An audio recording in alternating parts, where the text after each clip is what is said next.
huipusta lumikin julmaan äitipuoleen. Kello 20 naistenhuoneen makasiiniosuus. Puhutaan nykynaisen elämästä, arkiasioista Anna-Maja Tantun johdolla. Kello 20.30 on vuorossa ohjelma Turvallisesti rinteeseen, joka käsittelee rinneturvallisuutta. Ja kello 21 illan päätteeksi Ellei Loo. Näin sujuu tämä keskiviikko kolmoskanavalla.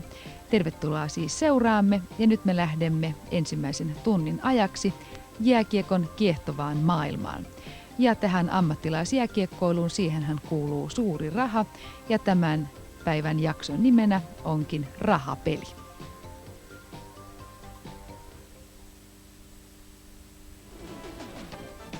Kolmosen urheilutarjonta on tässä maassa jo käsite. Urheilun tähtihetkiä on Kolmosella tarjolla perjantaisin, lauantaisin ja sunnuntaisin.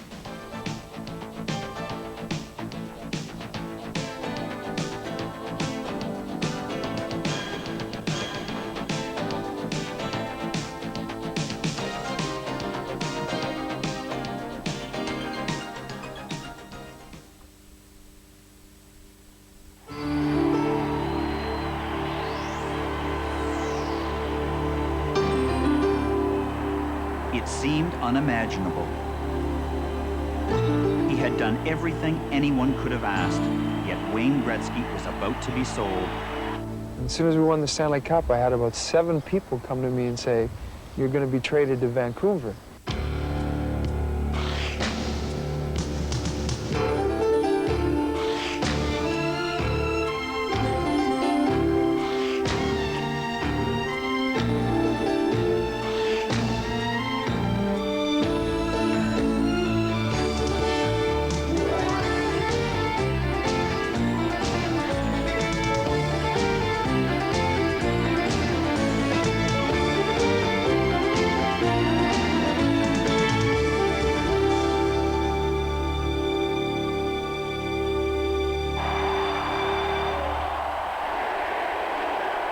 May 26, 1988. For the 4th time in 5 years, the Stanley Cup is theirs. Prehistoric men back from their hunt, they display their shimmering prize. As a player, you have one goal: work hard and play hard, and finally this is it.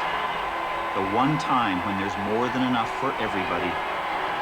Yet it's all about to shatter, unbelievably, unthinkably. For months, Oilers owner Peter Pocklington has been negotiating to sell Wayne Gretzky.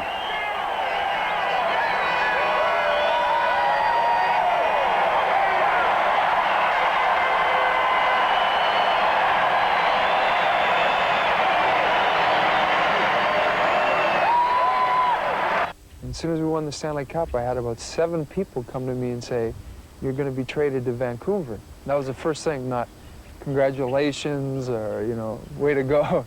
You're getting traded to Vancouver. And of course, it shocked me.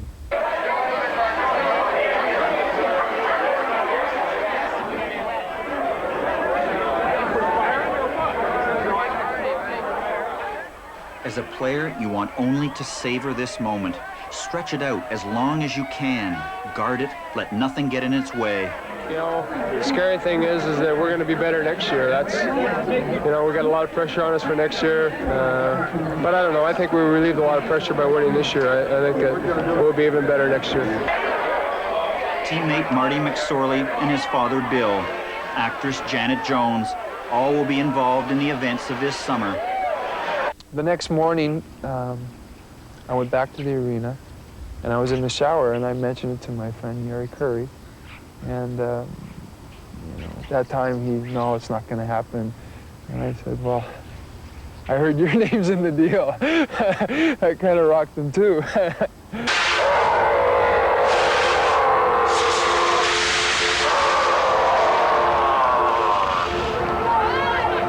For the fans, a chance to celebrate their team. Coach Glenn Sather, owner Peter Pocklington. Edmonton fans watch this team start out together, lose and win together, and become champions. What sport is supposed to be, what a team is for. But a team is a business too, and business has its own priorities. this love-in, neither players nor fans have the slightest inkling what's going on behind Pocklington's closed doors. That night at the parade, Mr. Pocklington said to me, you know, we have to sit down and discuss your contract. You know, I can't allow you to have this contract. We have to agree to a longer contract. I'm going to have to trade you. For these fans, this team has done everything anyone could ask. With the best players, nothing could stop them. Yet for months, owner Peter Pocklington has been dickering with promoter Nelson Scalbania. Nelson Scalbania came to me and said that he'd love to see Wayne in Vancouver, and there was an opportunity for him to do something with the ownership of the team. And I said, well, Nelson, it's between you and the present owners, but Nelson, he's not for sale. And then he came back and said, we'll give you $22.5 million for Wayne. And I said, oh, it's an awful lot of money. I doubt that any player anywhere in the world is worth $22.5 million, but he's still not for sale. Strangely enough, 2 years before, Jerry Buss and I had talked, and Jerry was doing nothing at the gate in L.A. and said, you know, what I need is a Gretzky. Los Angeles. Jerry Buss, owner of the fabulous Forum and the Lakers basketball team, at the time also owned the Kings. It started like this. I said, Peter, you probably feel you made $3 or $4 million this year in hockey. He said, yes, I did. I said, no, you actually didn't. I said, you forgot to put in the depreciation of your most valuable asset, Wayne Gretzky. He says, well, what do you mean? I said, well, look, he's only going to be there 5, 6, 7 years. He's worth $15 million, so you've got to put in the depreciation. And when you put that in, you probably broke even. He said, well, I'd give you $15 million and 3 hockey players and whatever. And it was designed to prompt his interest to discuss it as an economic issue, because I knew as an emotional issue, there's no way you could discuss it. That conversation went on, I guess, for a couple of months.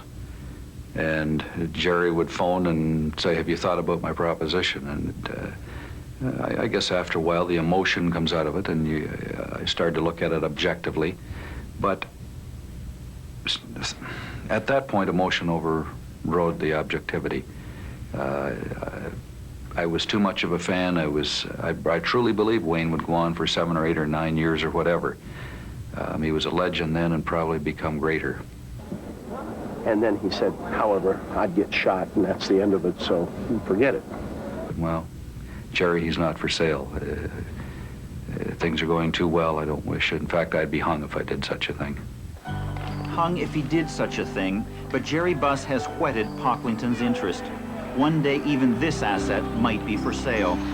As a player, you learn about loyalty. It's what a team expects. As you're moved from team to team, you learn to shift that loyalty. From Brantford to Toronto to Sault Ste. Marie at age 16, Gretzky is an appreciating asset to himself and to others.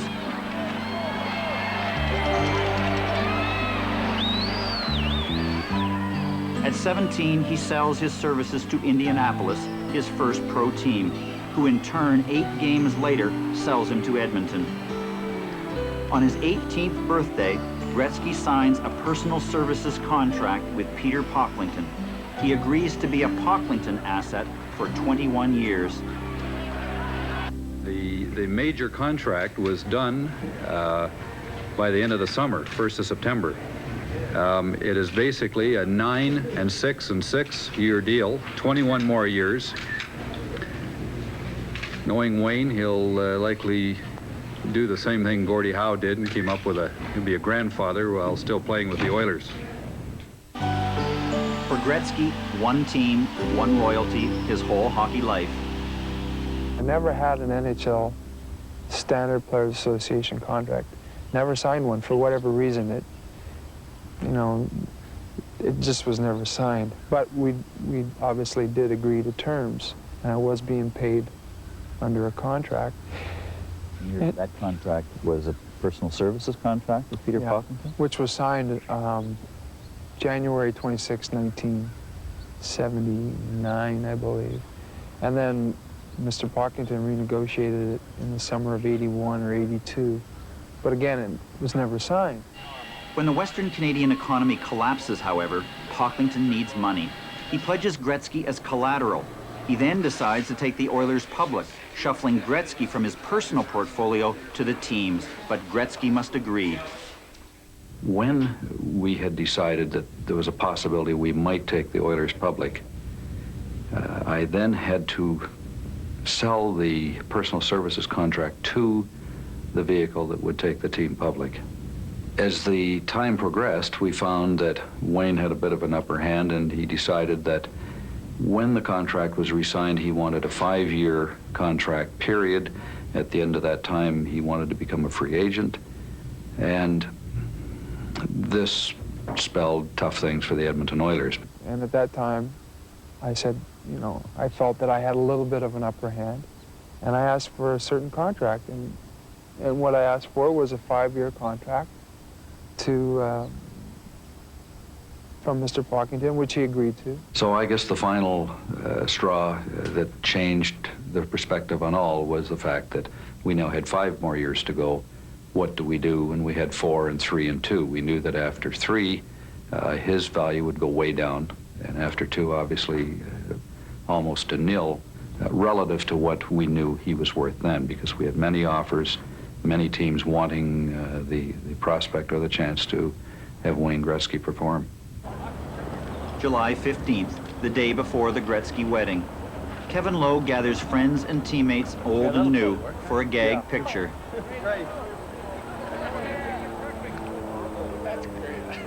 Pocklington and Gretzky are at an impasse. Gretzky makes one last concession.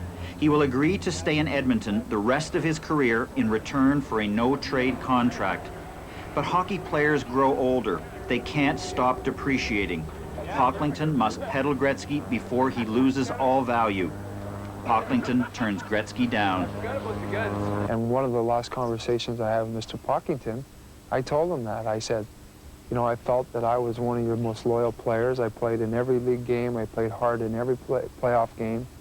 I attended every function that I was ever asked to go to. I never missed one exhibition game from Soviet Union to Japan. I did everything that organization ever asked of me, and I felt that they weren't treating me with the way that I thought I should have been treated.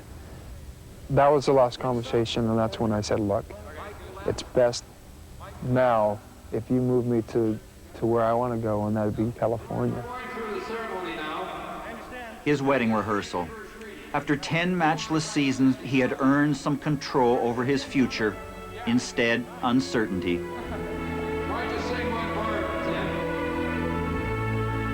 Come sing a song of joy, for peace shall come, my brother. Sing, sing a song of joy, for men shall love each other.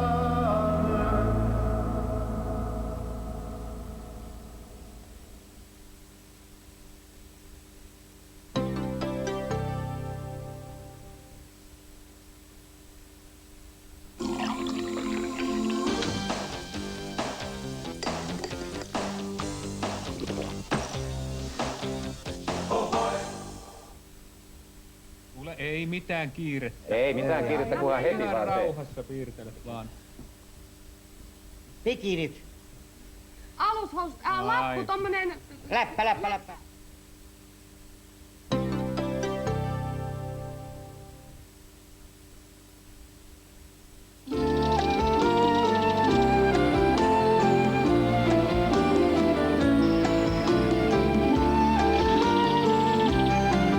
Los Angeles, where palm trees and hockey have never mixed.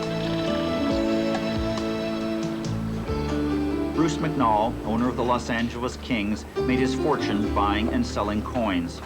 Now, unknown to Edmonton fans, unknown to both Oiler and King players, McNall and Pocklington are dealing. Business is an insider's game. If Gretzky's for sale, McNall wants in. More of the owning and trading of them. You know, you buy them at one price. Hopefully you've made a correct decision. In July, just before the wedding, I had called about possibly coming up for the wedding.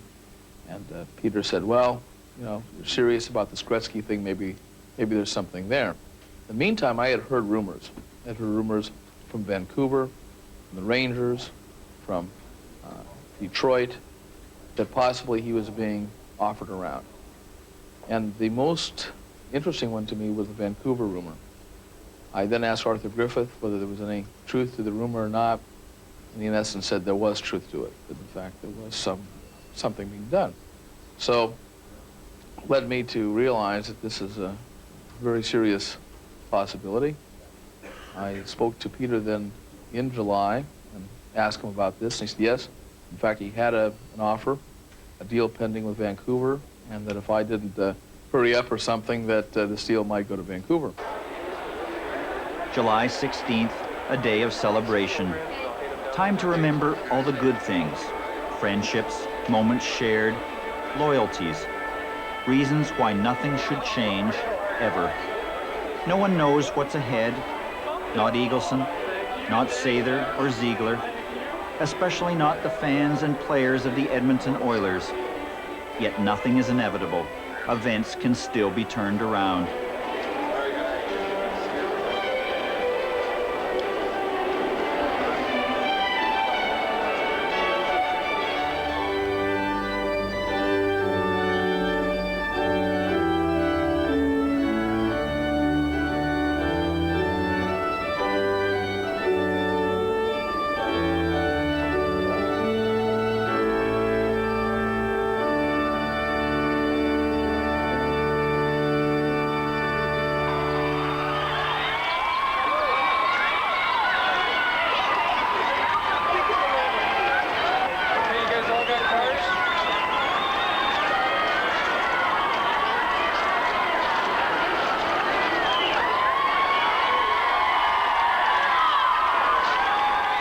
For the people of Edmonton, sharing the joy of their favorite son.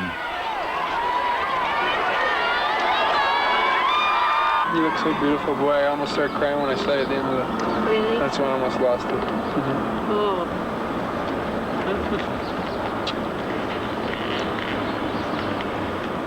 I kept saying all morning, I was in the bathtub saying, oh my gosh. I said, I woke up at 5 this morning, I said, I was trying to analyze how nervous I was, and I just couldn't come up with it. I was so nervous. Connie phoned me at 10 o'clock, and she called me 6 times. I've never had so many calls from Connie than this morning. Monday morning, Pocklington will phone McNall. If you want Gretzky, we should talk. Wonderful. Have fun tonight. Enjoy it. We will. Good. Thank you very much. I'm okay. I'm too excited to be tired. You sweetheart. It's wonderful. The negotiations with Bruce McNall, Bruce was very interested, obviously. He wanted to build a franchise. He had paid, and I'm not sure of the dollar amount, but quite substantially for the Kings, which were losing a lot of money.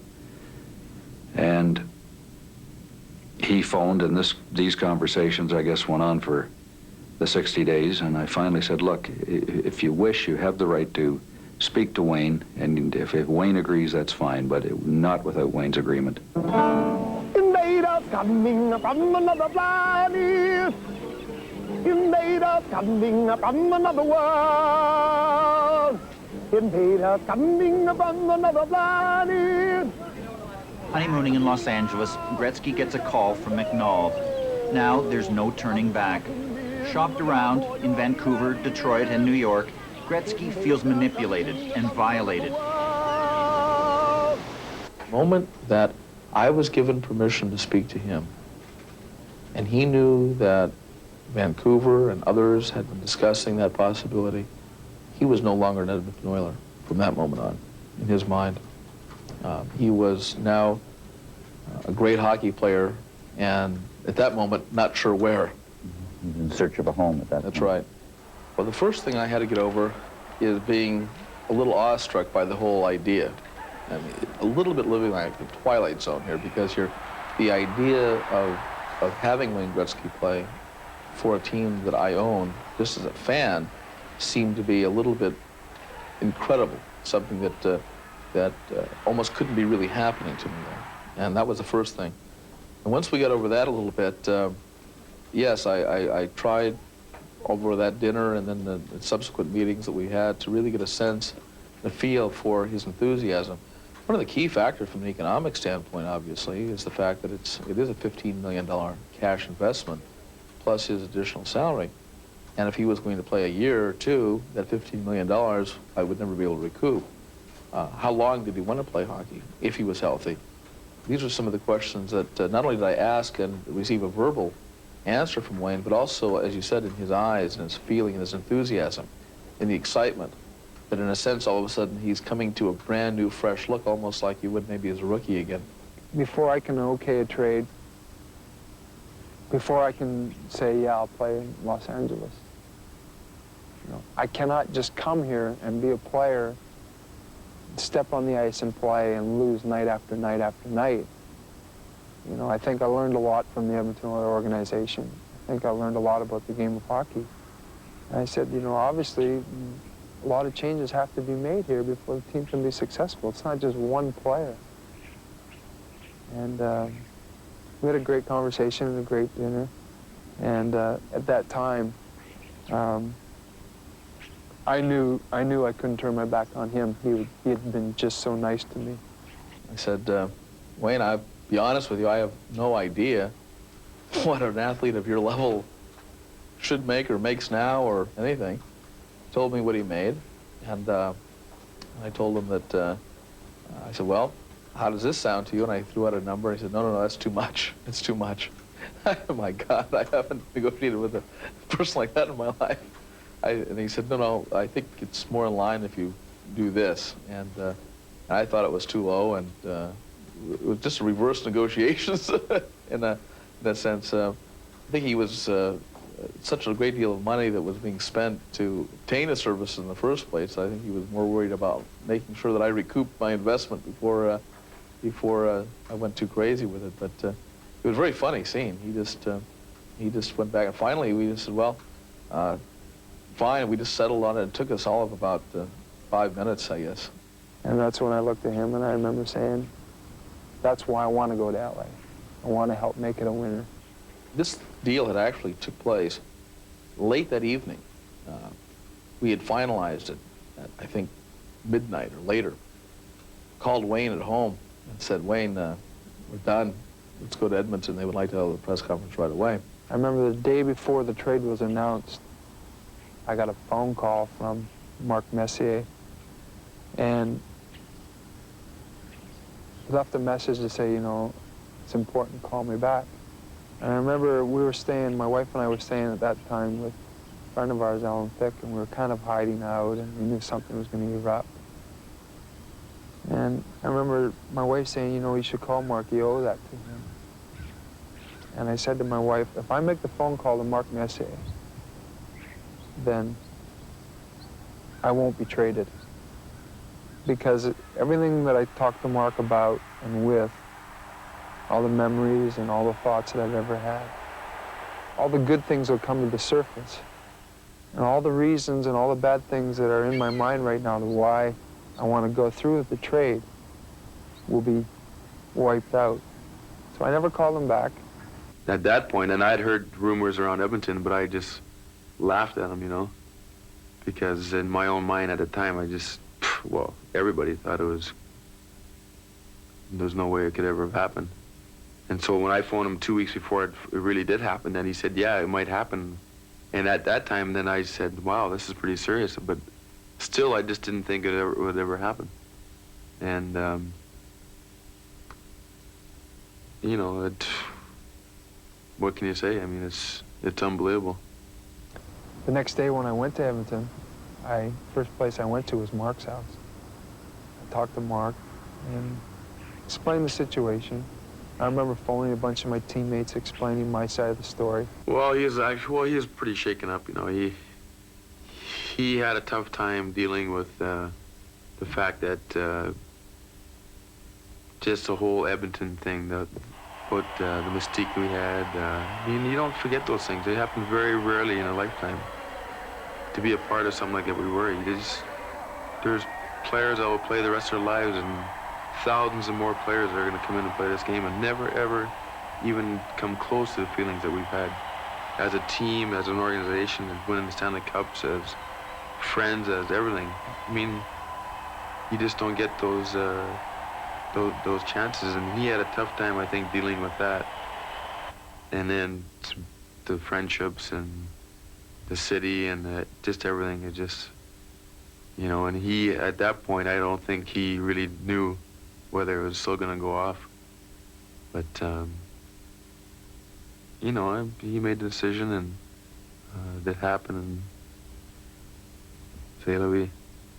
Wayne Gretzky is going to leave the Edmonton Oilers. August 9th, early morning, the rumors begin to spread. The Oilers will get a number of players and future draft choices and more than $10 million in exchange. Well, this morning I didn't believe it, and now I'm so broken up I can't talk about it. Just heard it on the radio 10 minutes ago, and it's a real shock. It's my 22nd wedding anniversary today, and then a catastrophe like this. It's just unbelievable. I'm really shook up. I could stand here and cry. Inside, the movers and shakers. Outside, the moved and the shaken. God, it hurts. We're gonna miss him. Oh, that's terrible. It really, really is. You know, he was like one in the family.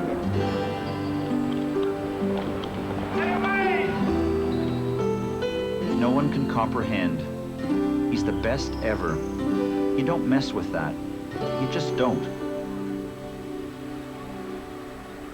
5 minutes before the press conference, I said, Wayne, are you absolutely sure you wish to go through with this? I said, I will cancel it now if that's what you want.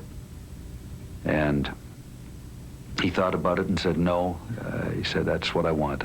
You know, it's kind of a funny situation. You know, we've traded you in $15 million, but you don't have to do this. I kind of said, well, you know, that doesn't make a lot of sense to me. And before I went into the room and before the press conference was made, which was delayed a little bit, Mr. McNall called me aside one more time and said, you know, I know you have great tradition, you have great history, good friendships. If you don't want to come to LA, you know, I'll understand, I'll back out right now. I want you to be happy. He said, your happiness is far more important than anything else.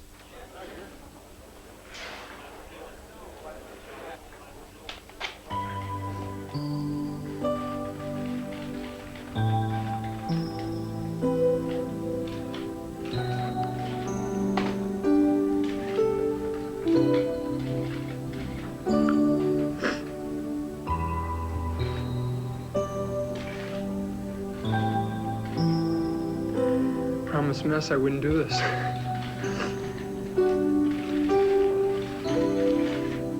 But as I said, there comes a time when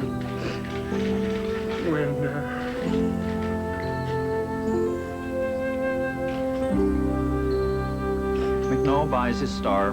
Pocklington gets players, draft picks, and $15 million to put in his pocket. Gretzky must adapt to a new life. For the fans, the ideal shatters.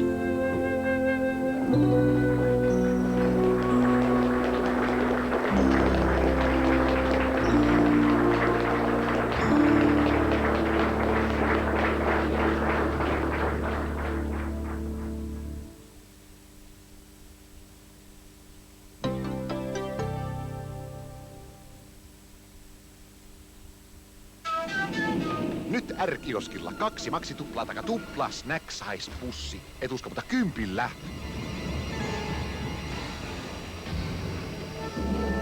Taitaakin poika tietää, että R-kioskilla on tuplaviikot ja tuplaten tarjouksia.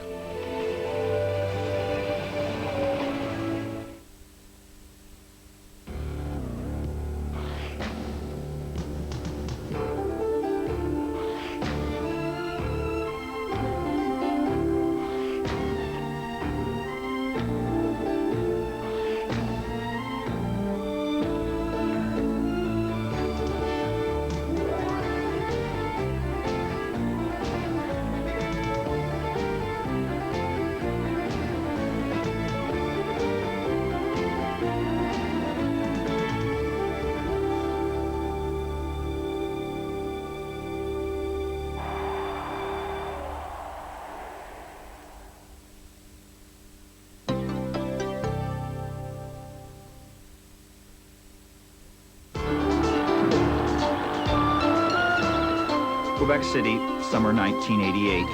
As Gretzky is being traded, the Nordiques, owned by Carling O'Keefe Brewery, are secretly put on the market. And just as unthinkable as the Gretzky move to Los Angeles, the Nordiques may be on their way to Milwaukee or Dallas. Team president Marcel Aubu. In July, I was in Scotland. Got a phone call that somebody put an offer to get the Nordiques. The guy was Harry Ornes. I said, I can't believe it. Then I get back right away. After only 48 hours in Newark, left the family there, got back here. My wife was just, she didn't believe what was going on. I got back at the Carling O'Keefe office and I said, well, I think you're doing the wrong thing if you accept that kind of offer. For many reasons. Quebecers will never pardon you to sell it to anybody else than the Quebecers. The people in this community, I wouldn't say 100%, but I would say 60 to 70% will read, talk about the hockey team 12 months in the year. They know everything that's going on.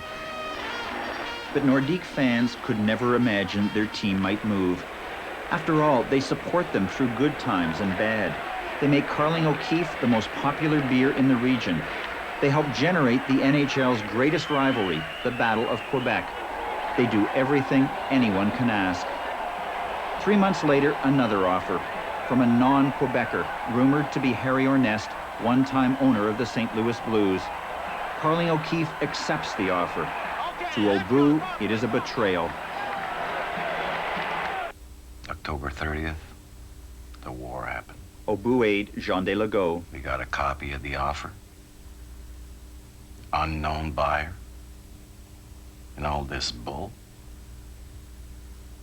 We thought it was Ornis because we knew that he had made an offer during the summer.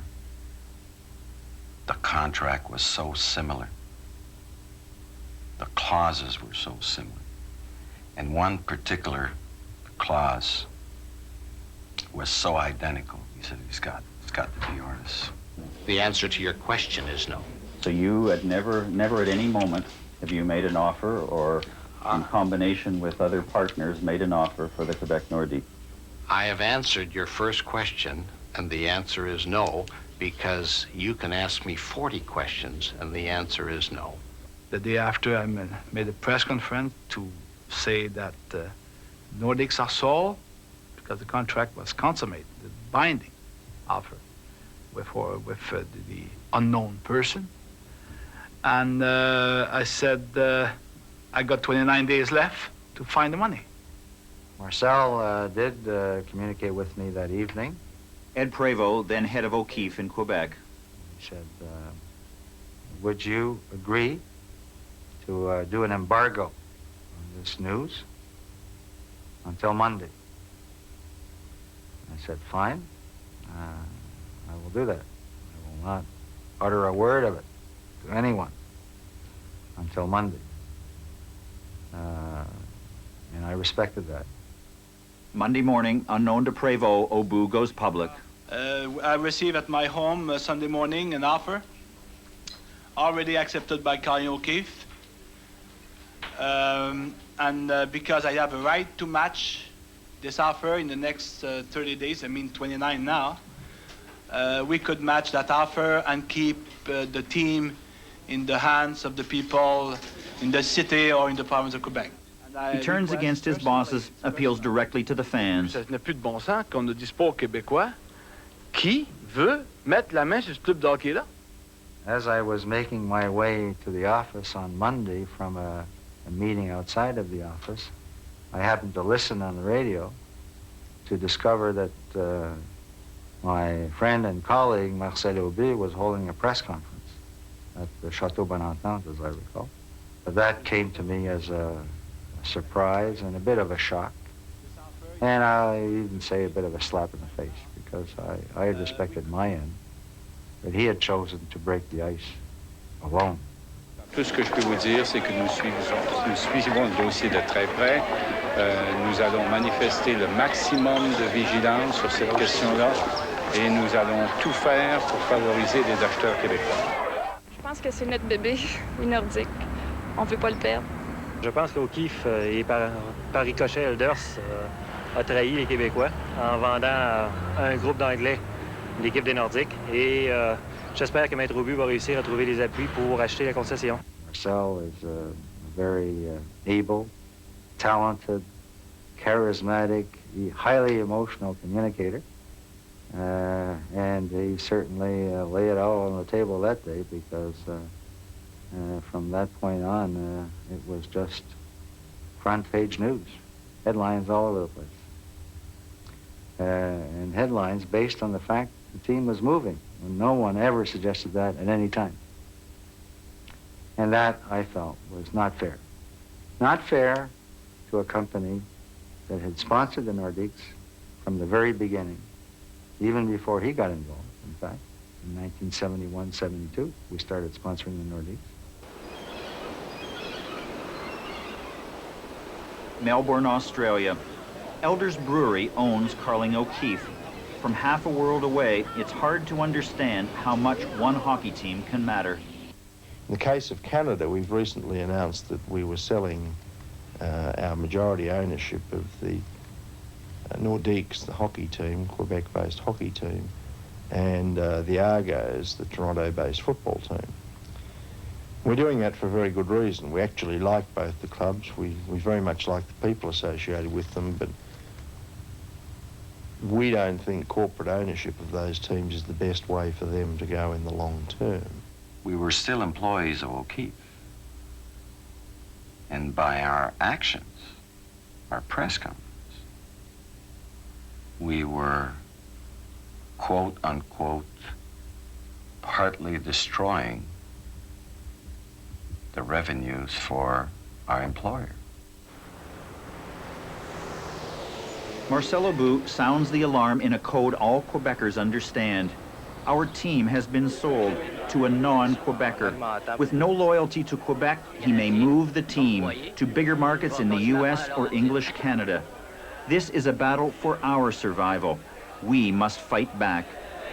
See, I have O'Keefe. What of it? Look at what is inside. It's not beer. So you won't buy O'Keefe beer? Right now, no.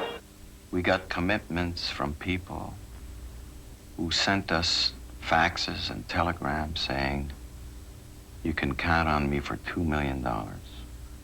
You can count on me for $5 million. No questions asked. No contracts ahead of time. Personal money. I've never seen this before. 48 hours after it begins, it's over.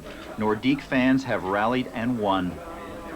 Le fait que nous avons l'assurance que le club va rester ici, qu'il sera la propriété majoritaire de gens d'ici et qu'il sera dirigé par des gens d'ici. Mon but est donc atteint. M. Prévost, hier, a confirmé le retrait avec le consentement d'O'Keefe de l'inconnu acheteur. He's Mr. Quebec. I mean, after the Prime Minister, the Archbishop, who else is there in Quebec? There's Marcel Aubu. He's well above Jean Pelletier and Jean Doré for sure. So he's the biggest mover and shaker in this town, or so he believes. Elders head office in Melbourne. The management approached us with an opportunity of a management buyout, which in effect we agreed to. And we think that's going to be good for the Nordiques longer term. Firstly, as a result of that, the group will become very tightly controlled by a group of Quebec-based businessmen who really care very much about the economy of Quebec. We care about it a lot too, but they care about it passionately. When you own something, you decide to sell something. Hey, you are the boss. You sell what you own. In the case of the Nordics, they just realized they own it, but they didn't at the same time. It was owned by the population. They just realized for the first time, Australian people realized they were sharing the ownership of something they had 100%. And I tell you, it's tough to learn that. Obu, having saved the Nordiques for Quebecers, now heads to Toronto to meet his angry superiors.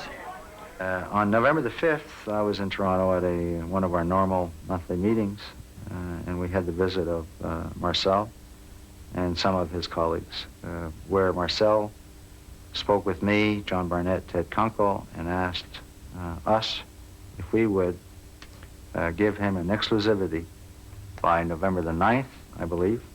I think so, yes. For him to demonstrate to us that he could show the funding, that he had the funding necessary to proceed with the purchase of a team.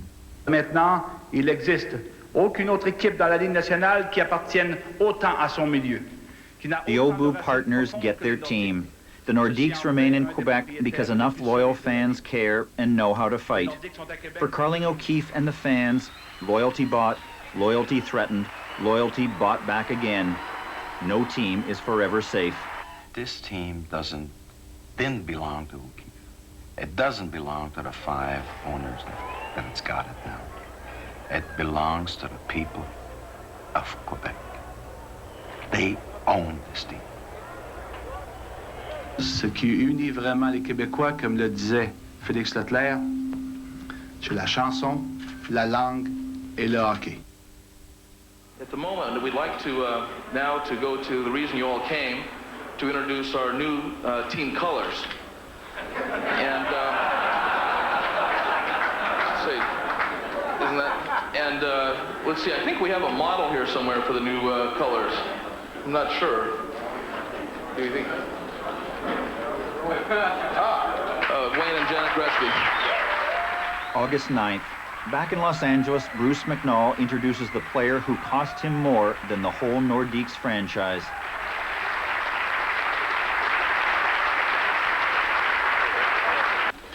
Mr. McNall and Mr. Vachon and Dr. Jerry Buss, who originated this deal, I understand, a couple of years ago, have worked an awful lot of hours and put in an awful lot of time to make the deal possible. I'm happy to be here. I hope that I can contribute and help the LA Kings and help make this team successful. And thank everyone for coming, and I hope we see you all at a lot of hockey games this season. Thank you very much. Gretzky goes straight to work, peddling hockey to Southern California. Quick question. What do you think of Wayne Gretzky coming here to the Los Angeles Kings? Great. Do you know who he is? No.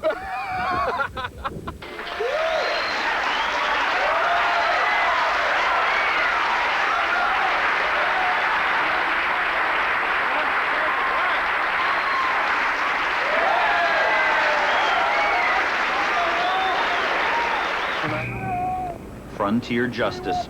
Peter Pocklington always feared he'd be hung if he ever sold Gretzky. Canadians are angry and hurt. Their illusions pummeled.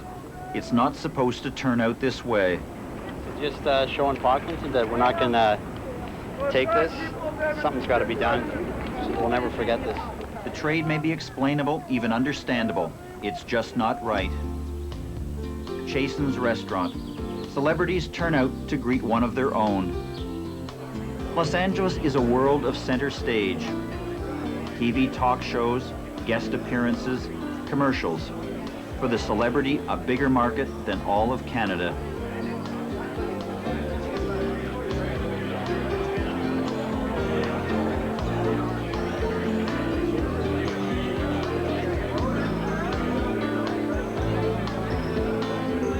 It's taken most of his life, but finally, Wayne Gretzky is his own asset. Not Brantford's, not Canada's, no longer Peter Pocklington's. He can sell himself as he wants.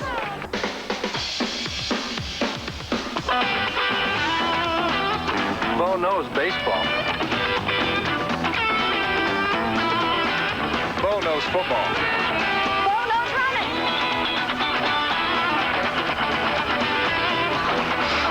No.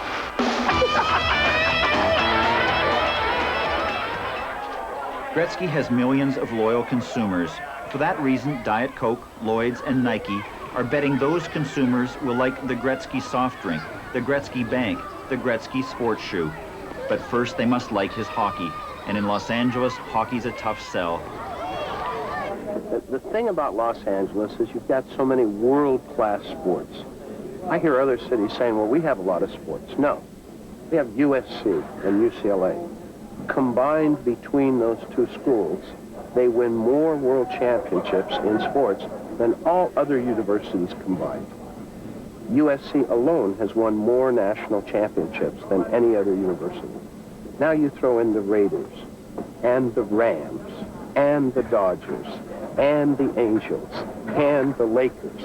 And I mean, suddenly, if you don't have a great show, it's very tough to survive. But if you have a great show, then let's go back the other way. If you have a great show, this place will be sold out every night. Every night.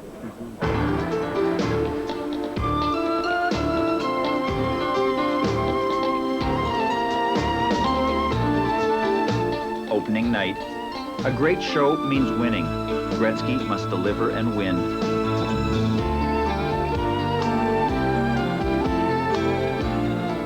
For Bruce McNall, it seems an enormous gamble, but sellout crowds mean corporate boxes, television contracts, each game a 3-hour commercial for t-shirts, keychains, posters, dolls. The Los Angeles sports market is huge, the opportunity unending.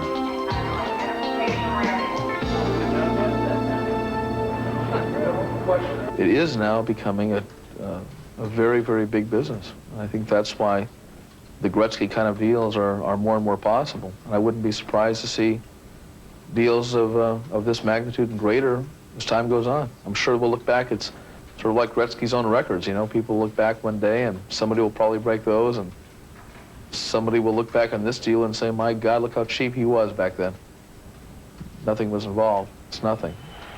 Who knows if one day you couldn't take another great player, for example, and find that the demographics for the television and so forth might mean that, that X number of viewers will watch more if you get that player. And that might result in a $500 million contract with Madison Square Garden. Then if you go out and pay $250 million for him, is that a good deal or a bad deal? At that point in time, it's a pretty doggone good deal. They called it the trade of the century. August 9th, 1988. The holder of 49 NHL records, number 99, Wayne Gretzky.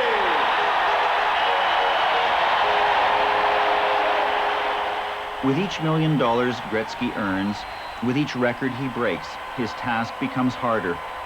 So many give him so much, but Gretzky gives back the ultimate loyalty.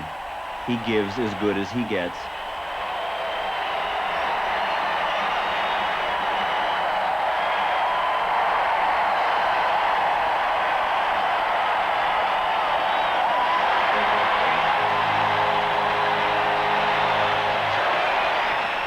Sports, entertainment, selling. They have become a seamless web. With lights, music, crowds, they seek out the noblest emotions in us. Pride, passion, belonging, hope. Then direct us, focus us, and set us loose. We are its willing victims.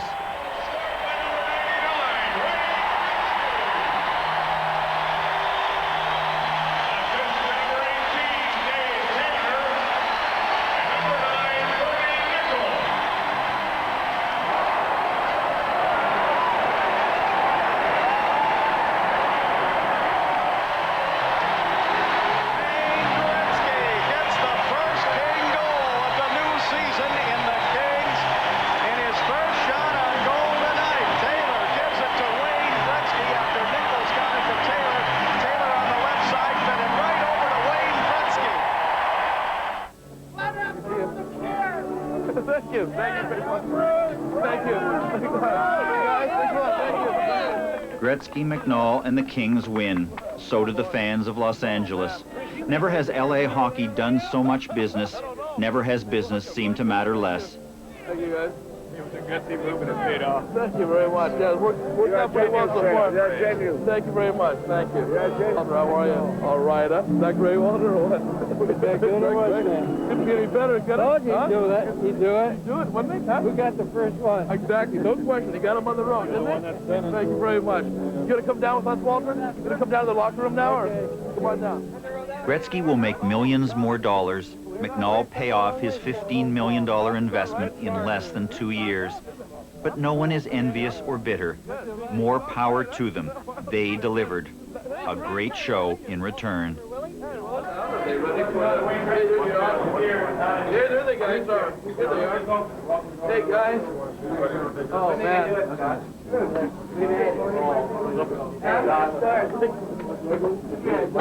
Thank you very much. Nice way to kick it, pal. Nice way to do it. Great. I tell you, I couldn't do anything better. Really appreciate you coming out. Yeah, we're totally responsible. I know that. I'm doing well. Big money built big arenas and made hockey a national passion. Big money allows players to become better athletes and give us a better show. But when the stakes are high, big money can blind and corrupt. Insiders and outsiders, the movers and shakers, the moved and the shaken. In our hearts, sport is an idealized world where play, tradition, and loyalty come first. We don't want to believe that everyone, everything is for sale. So when sport behaves like real life, when the instinct to sell is often stronger than the instinct to be loyal, it hurts.